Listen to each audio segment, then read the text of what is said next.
দেখো বন্ধুরা, আজকে চলে এসেছি মাধ্যমিকের কোশ্চেনের সলিউশন নিয়ে। আজকে অঙ্ক পরীক্ষা ছিল, তো দেখে নেওয়া যাক আজকের প্রথম অঙ্কে। বলছে সরল সুদ ও চক্রবৃদ্ধি সুদের হার বার্ষিক 10% হলে দ্বিতীয় বছরে কোনো মূলধন সরল সুদ ও চক্রবৃদ্ধি সুদের অনুপাত কত হবে। দেখো, প্রথমেই দেখো শর্টকাট ট্রিক্স অ্যাপ্লাই করে সলভ করছি। 10%, তাহলে বার্ষিক সুদের হার কত? 10%, তাহলে 2 বছরে কত? 2 × 10%, তাহলে কত আসবে? 20%। বাই অপশন সলভ করো, বাই অপশন সলভ করে দেখো এখানে একটাতে শুধুমাত্র অপশন এ ছাড়া বাকি কোনোতে 20 নেই। এবং দেখো প্রথমে সরল সুদ আছে, তাই অপশন এ হচ্ছে কারেক্ট অ্যান্সার হবে। কি করে? খুব সহজ উপায়ে অ্যান্সার বের করবে, দেখে নাও। A X square plus A B C X plus BC is equal to 0 দ্বিঘাত সমীকরণে বীজ অপর বীজের অনন্যক। অপর বীজের অনন্যক অর্থাৎ কি আছে দেখো, একটা আলফা হলে একটা 1/আলফা হবে, একটা আলফা হলে একটা 1/আলফা। আর বীজদ্বয়ের গুণফল ইজ ইকুয়াল টু কি জানি? C/A। সমীকরণটা কি বলেছে? সমীকরণে এখানে a এর ভ্যালু কি দেখো, a এর ভ্যালু এই পেয়েছি, কিন্তু এখানে দেখো c কি পেয়েছি? c ইজ ইকুয়াল টু পেয়েছি বিসি। তাহলে দেখো আলফা আলফা কেটে গেল, 1 ইজ ইকুয়াল টু BC/A। তাহলে a ইজ ইকুয়াল টু কি পাই? BC। তাহলে এখানে অপশন দেখো, অপশন হচ্ছে ডি, অপশন ডি হচ্ছে এখানে কারেক্ট অ্যান্সার। অপশন ডি তোমাদের এখানে কারেক্ট অ্যান্সার। এর পরবর্তী অঙ্ক কি বলেছে দেখো, এর পরবর্তী অঙ্ক বলেছে 5 সেন্টিমিটার ও 7 সেন্টিমিটার ব্যাস বিশিষ্ট দুটি বৃত্ত পরস্পরকে অন্তস্থভাবে স্পর্শ করে তাদের কেন্দ্রদ্বয়ের মধ্যে দূরত্ব কত। তাহলে দেখো 5 সেন্টিমিটার 7 সেন্টিমিটার ব্যাস বলেছে, তাহলে ব্যাসার্ধ কত হবে? 5/2, 2.5 এবং 7/2 অর্থাৎ কত? 3.5। তাহলে দেখো 2.5 আর 3.5 ফর্মুলা কি? বড়টার থেকে ছোটটা বিয়োগ দিয়ে দাও। তাহলে 3.5 2.5 মাইনাস করে দাও, কত আসছে? 1। তাহলে অ্যান্সার কত আসবে? 1।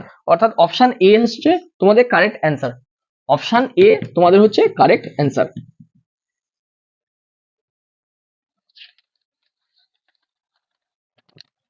দেখো পরবর্তী ক্ষেত্রে কি বলেছে, বলছে দেখো tan theta plus cot theta এর সর্বনিম্ন মান কত। তাহলে tan থিটার সর্বনিম্ন মান কত পেয়েছি? 0। প্লাস cot থিটার কত? 0। তাহলে কত অ্যান্সার আসবে? 0। তাহলে কোথায় এখানে অপশন দেখো, অপশন হচ্ছে এ, অর্থাৎ 4 এর অ্যান্সারটা কি হলো? Option A. এবার বলেছে দেখো পরবর্তী অ্যান্সার কি বলেছে দেখো, সমান ভূমি বিশিষ্ট একটি নিরেট অর্ধগোলক ও একটি নিরেট চোঙের উচ্চতা তাদের ঘনফলের অনুপাত কত।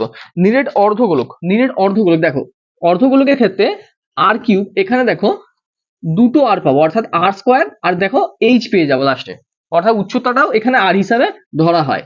তাহলে কি বলেছে? দুজনের কি বলেছে? উচ্চতা এক, উচ্চতা এক বলেছে। কার বলেছে? অর্ধগোলক এবং নিরেট চোঙ। তাহলে ফর্মুলা কি আছে? পাই আর কিউব, আর এটা কত আসছে?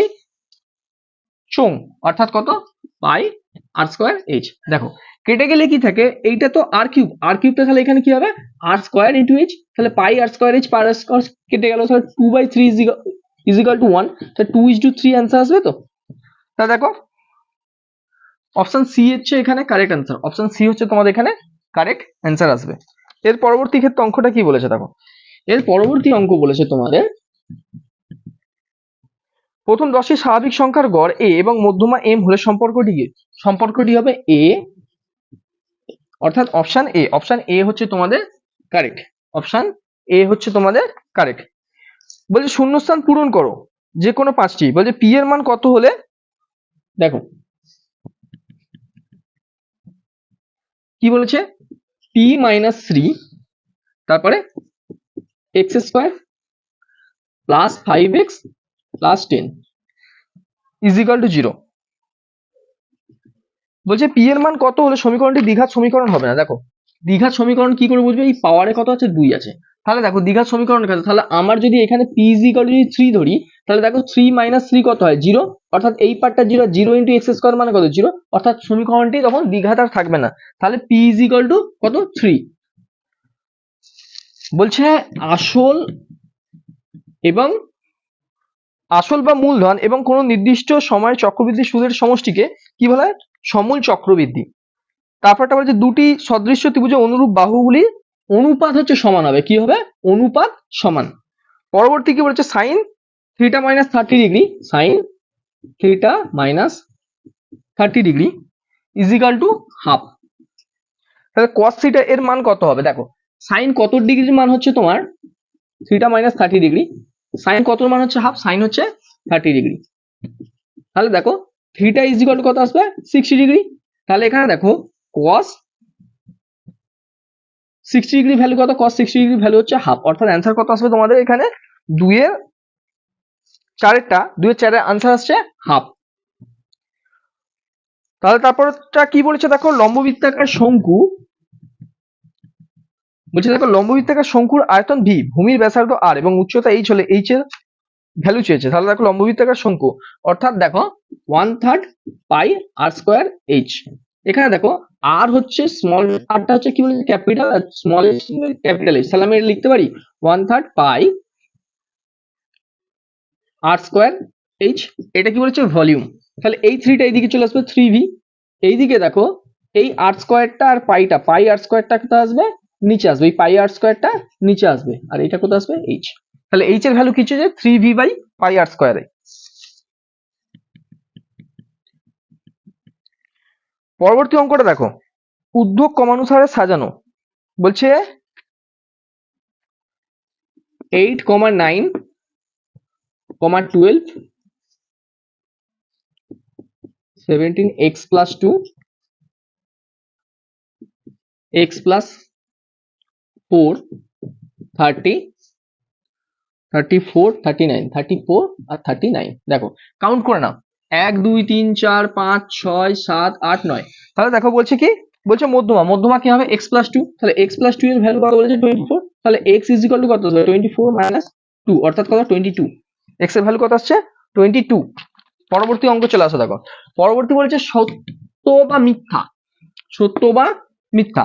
সত্য বা মিথ্যার মধ্যে কি অংশীদারি কারবারে তিনজনের সদস্যের মূলধনের অনুপাত h to b to c এবং নিয়োজিত সময়ের অনুপাত x to y to z। তাহলে h to b to c আর কত বলেছে x to y to z।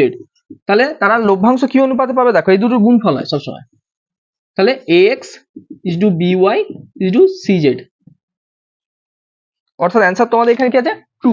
এর অ্যান্সারটা কি আসবে ট্রু। তার পরবর্তী অঙ্ক দেখো, তার পরবর্তী মধ্যে a ভার্সেস b বা a variation b, b variation 1/c এবং c ভার্সেস ভেরিয়েশন d হয়, তবে a ভেরিয়েশন 1/d। ইহা সত্য, ইহা সত্য। পরবর্তী অঙ্কটা কি আছে সত্য আছে। কোন বৃত্তের দুটি যা কেন্দ্র থেকে সমদূরবর্তী হলে তারা অবশ্যই সমান্তরাল হবে, তারা অবশ্যই কি হবে সমান্তরাল হবে। দেখা যাক, কেন্দ্র থেকে যদি সমান দূরবর্তী হয়, হ্যাঁ তারা অবশ্যই কি হবে সমান্তরাল হবে। তারপরটা কি বলছে, একটি ঘড়ির ঘন্টার কাঁটা, অর্থাৎ আগের অ্যান্সারটা কি আছে ট্রু আছে, এবং তারপরটা কি বলেছে দেখো, একটি ঘড়ির ঘন্টার কাঁটা 2 ঘন্টায় π/6 রেডিয়ান কোণ আবর্তন করে। ইহা কি আছে, ইহা আছে মিথ্যা, ইহা আছে কি মিথ্যা। একই ব্যাসার্ধ বিশিষ্ট নিরেট গোলক ও নিরেট অর্ধগোলকের সমগ্রতলের ক্ষেত্রফল। গোলকের ক্ষেত্রফল কি বলছে সমগ্রতলে পাই আর স্কোয়ার, আর অর্ধগোলক তাহলে কত আসবে, অর্ধগোলক হচ্ছে 2 পাই আর স্কোয়ার। ক্যালকুলেশন করলে আসতে দেখো 2:1। অর্থাৎ ইহা কি বলেছে, অর্থাৎ ইহা বলেছে কি সত্য কথা, ইহা সত্য কথা। তারপরটা কি বলেছে দেখো, একটি শ্রেণীতে n সংখ্যক সংখ্যার গড় x বার যদি প্রথম n-1 সংখ্যার সমষ্টি k হয়, তবে n তম সংখ্যাটি হবে n-1 ইন্টু x বার প্লাস k। ইহা মিথ্যা, ইহা কি আছে মিথ্যা, ইহা মিথ্যা।